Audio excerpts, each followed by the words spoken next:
যে ব্যক্তির চেয়ে দল বড়, দলের চেয়ে যে দেশ বড়, এটাতে আমরা বিশ্বাস করি। আমরা খুব সোজা কথায় বিশ্বাস করি একটা লিবারেল ডেমোক্রেসিতে। আমরা বিশ্বাস করি যে নির্বাচনের মাধ্যমে ক্ষমতার পরিবর্তন হবে এবং সেই নির্বাচিত সরকারই একমাত্র দেশ চালাবে এবং তার সমস্যাগুলো সমাধান। আমরা কেন এই সরকারের কাছে সব যাচ্ছি? এটা অন্তর্বর্তীকালীন সরকার। এখানে যারা আছেন তাদের রাজনীতি সম্পর্কে, দেশের মানুষ সম্পর্কে আমাদের চেয়ে বেশি ধারণা আছে নাকি? না, নেই।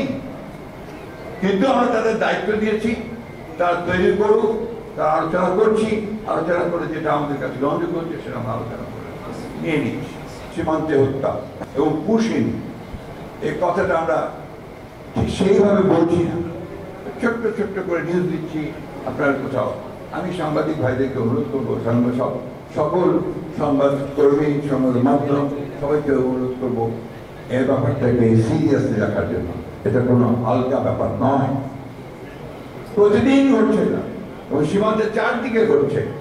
সুতরাং এই বিষয়টাকে আরো গুরুত্ব সহকারে জনমত সৃষ্টি করার ব্যাপারে নিয়ে আসা দরকার এবং এ ব্যাপারে সরকারের প্রতিও আহ্বান জানাবো যেন সরকার এই বিষয়টাকে অত্যন্ত গুরুত্ব দিয়ে ভারতের সঙ্গে এটা দর কষাকষি সেটা চূড়ান্ত পর্যায়ে যায়। আরেকটা বিষয় আছে, পানির হিস্যা। আবার ফেনীতে বন্যা শুরু হয়েছে, এখন বর্ষাকাল আরো শুরু হবে। এ ব্যাপারটা আমি অনুরোধ করবো তারা অত্যন্ত জোরালো ভাবে এই পানির হিস্যার ব্যাপারগুলো, পানি বন্টনের বিষয়গুলোকে তারা নিশ্চিত করবেন।